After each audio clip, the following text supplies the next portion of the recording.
Bienvenidos. Este es el día número 159. Estamos leyendo toda la Biblia en 365 días. Es el Señor quien nos concede perseverar. Es el único que merece honor y gloria, pero sobre todo, quien merece nuestro amor y nuestra obediencia. Hoy tenemos textos del primer libro de los Reyes, del libro de los Proverbios y de la primera carta de San Pablo a los Corintios. En el nombre del Padre, y del Hijo, y del Espíritu Santo. Amén. Del primer libro de los Reyes, capítulo 13.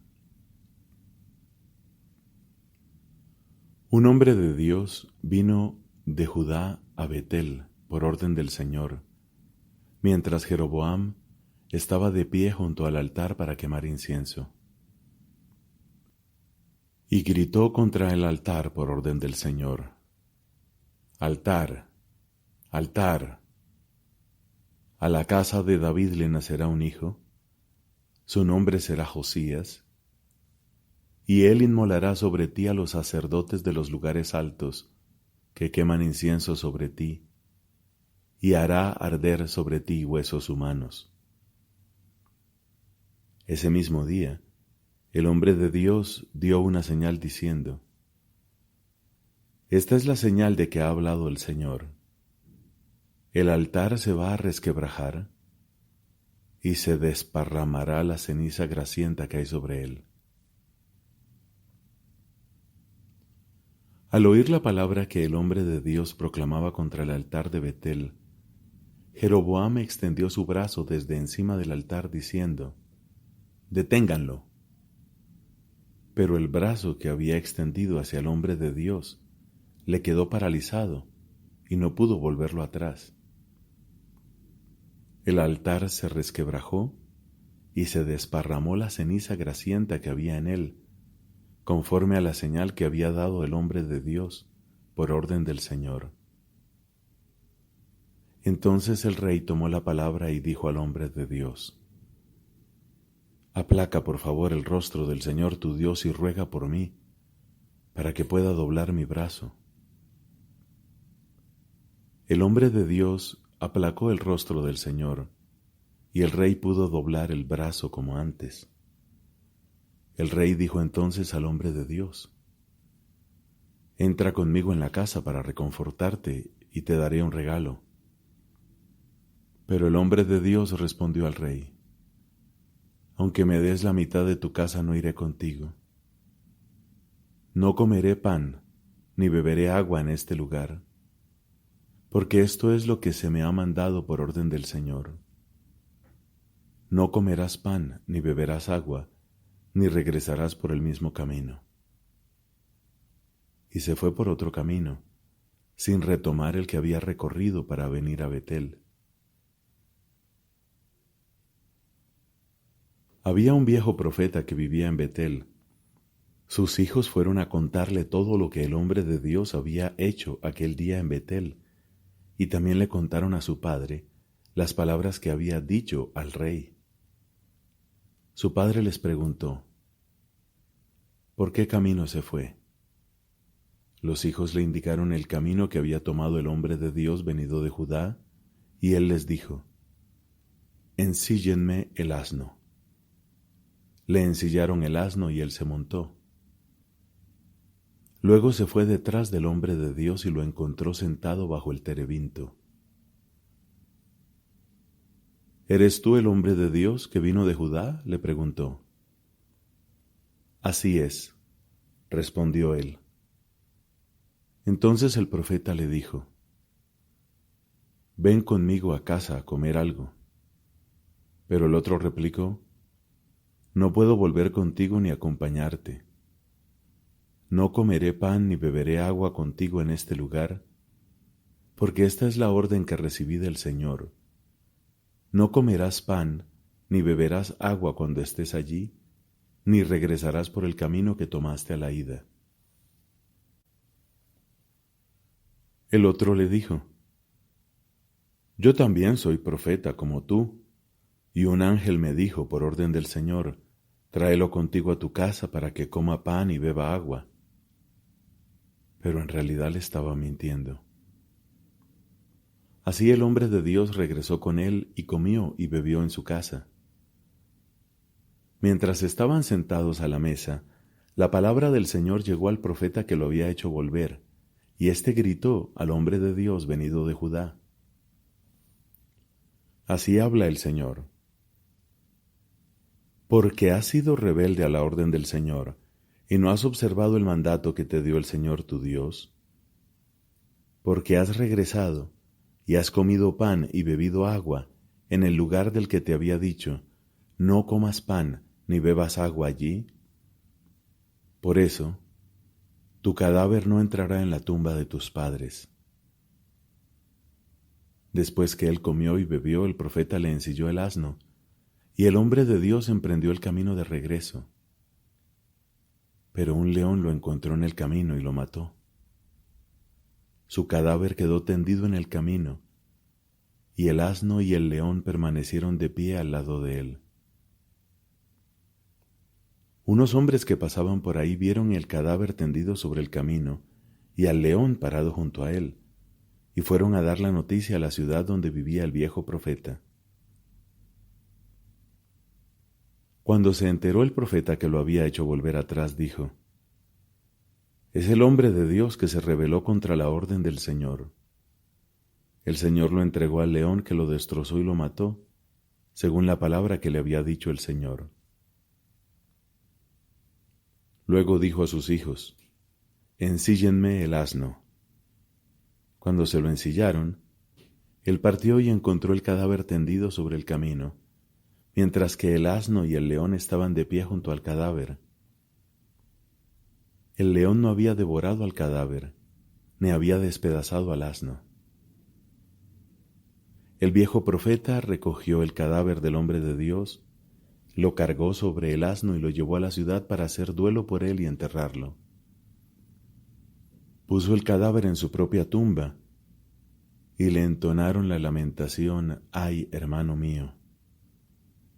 Después que lo enterraron, el profeta habló así a sus hijos: «Cuando yo muera, me enterrarán en la tumba donde ha sido sepultado el hombre de Dios.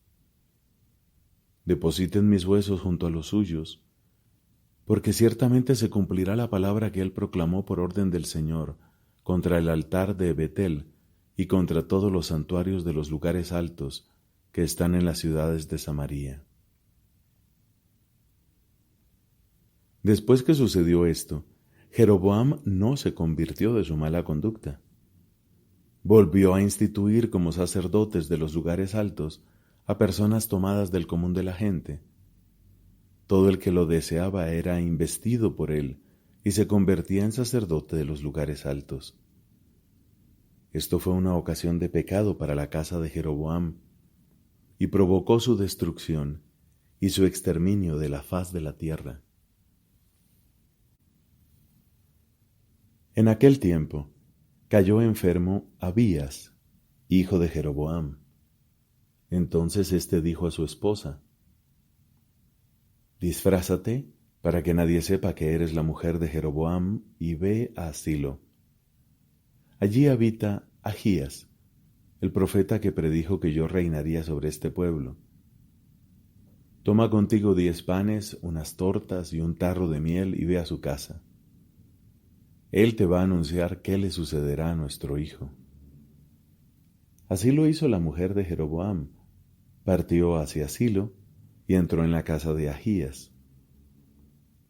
Este ya no podía ver porque había perdido la vista a causa de su vejez. Pero el Señor le había dicho: «Mira que la mujer de Jeroboam viene a consultarte acerca de su hijo porque está enfermo. Tú le dirás esto y esto. Cuando ella entre, se hará pasar por otra».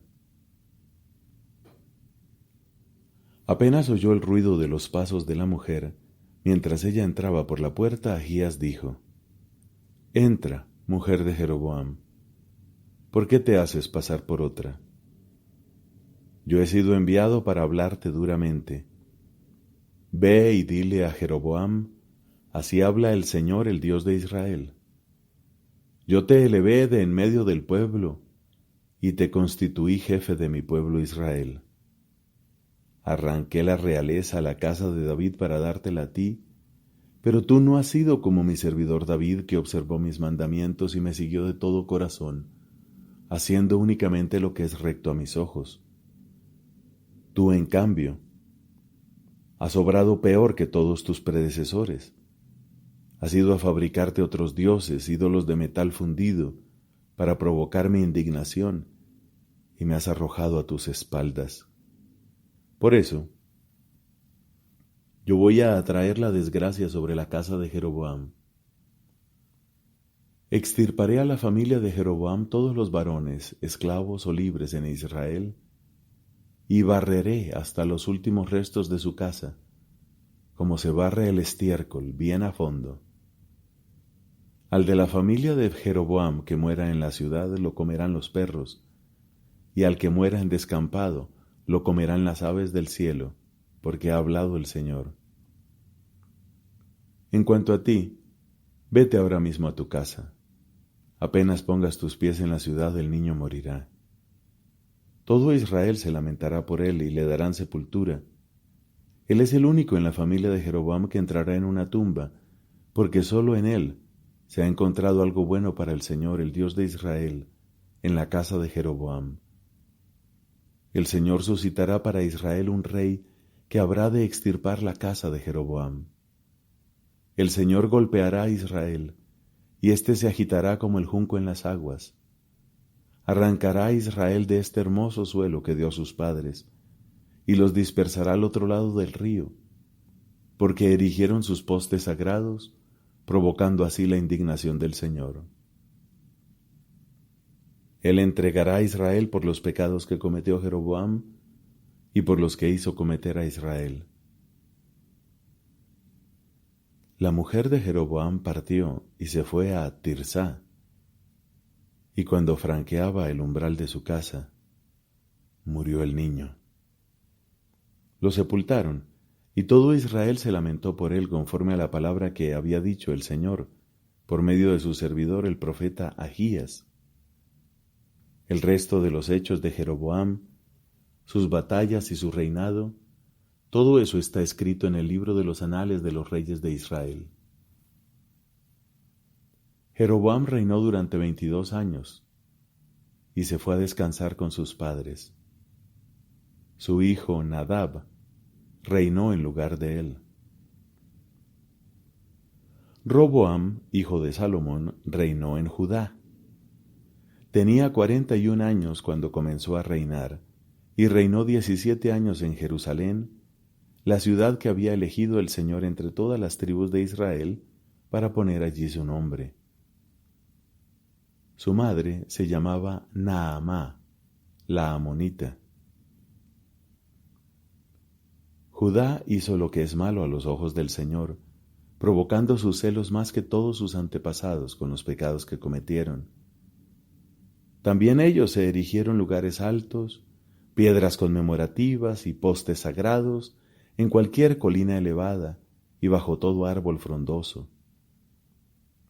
Incluso se llegó a tener en el país hombres dedicados a la prostitución sagrada.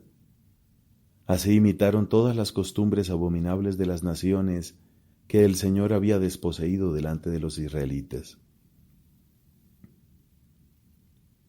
El 5.º año del reinado de Roboam, subió contra Jerusalén Sisac, rey de Egipto, y se apoderó de los tesoros de la casa del Señor y de la casa del rey. Se apoderó de todo, incluso de los escudos de oro que había hecho Salomón. En lugar de ellos, el rey Roboam hizo unos escudos de bronce y se los confió a los jefes de los guardias que custodiaban el acceso a la casa del rey. Cada vez que el rey iba a la casa del Señor, los guardias los llevaban y luego los volvían a dejar en la sala de guardia.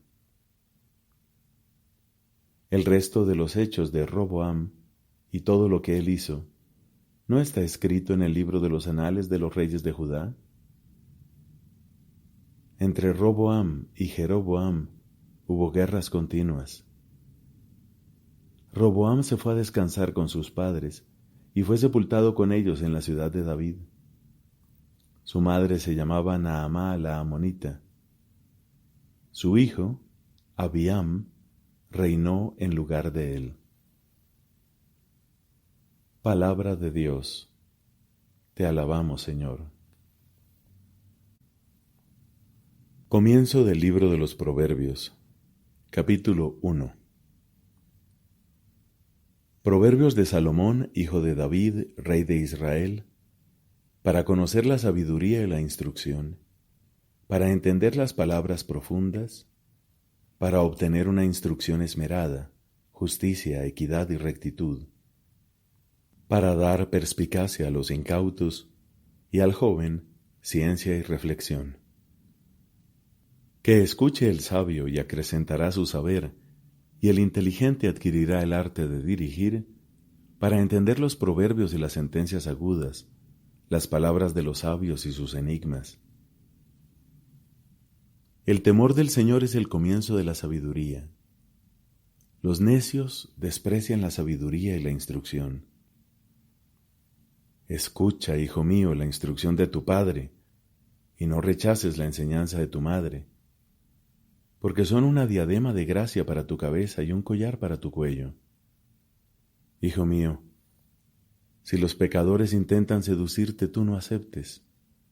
Si ellos dicen, ven con nosotros, tendamos una emboscada sangrienta, acechemos por puro gusto al inocente, traguemos los vivos como el abismo, todos enteros, como los que bajan a la fosa. Hallaremos toda clase de bienes preciosos, llenaremos nuestras casas con el botín, tendrás tu parte igual que nosotros, todos haremos una bolsa común. Hijo mío, no los acompañes por el camino. Retira tus pies de sus senderos, porque sus pies corren hacia el mal y se apresuran para derramar sangre. Pero en vano se tiende la red, si pueden verla todos los pájaros. Ellos tienden contra sí mismos una emboscada sangrienta, están al acecho contra sus propias vidas. Tal es la suerte del que obtiene ganancias injustas. Le quitan la vida al que las posee. Palabra de Dios. Te alabamos, Señor. De la primera carta a los Corintios, capítulo 7, versículos del 25 al 40. Acerca de la virginidad, no tengo ningún precepto del Señor, pero hago una advertencia, como quien, por la misericordia del Señor, es digno de confianza. Considero que por las dificultades del tiempo presente, lo mejor para el hombre es vivir sin casarse. ¿Estás unido a una mujer? No te separes de ella. ¿No tienes mujer? No la busques. Si te casas, no pecas. Y si una joven se casa, tampoco peca. Pero los que lo hagan, sufrirán tribulaciones en su carne que yo quisiera evitarles. Lo que quiero decir, hermanos, es esto: queda poco tiempo.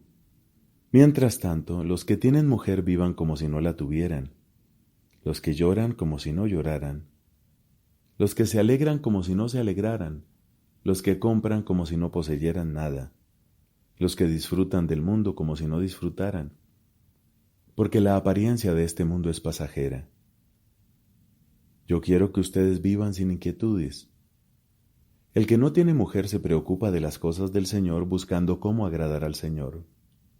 En cambio, el que tiene mujer se preocupa de las cosas de este mundo buscando cómo agradar a su mujer, y así su corazón está dividido. También la mujer soltera, lo mismo que la virgen, se preocupa de las cosas del Señor, tratando de ser santa en el cuerpo y en el espíritu. La mujer casada, en cambio, se preocupa de las cosas de este mundo, buscando cómo agradar a su marido. Les he dicho estas cosas para el bien de ustedes, no para ponerles un obstáculo, sino para que ustedes hagan lo que es más conveniente y se entreguen totalmente al Señor. Si un hombre, encontrándose en plena vitalidad, cree que no podrá comportarse correctamente con la mujer que ama y que debe casarse, que haga lo que le parezca. Si se casan no comete ningún pecado. En cambio, el que decide no casarse con ella porque se siente interiormente seguro y puede contenerse con pleno dominio de su voluntad, también obra correctamente. Por lo tanto, el que se casa con la mujer que ama hace bien, pero el que no se casa obra mejor todavía. La mujer permanece ligada a su marido mientras éste vive. En cambio, si muere el marido, queda en libertad para casarse con el que quiera. Pero en esto debe ser guiada por el Señor. Sin embargo, será más feliz si no vuelve a casarse, de acuerdo con mi consejo. Ahora bien, yo creo tener el Espíritu de Dios. Palabra de Dios. Te alabamos, Señor.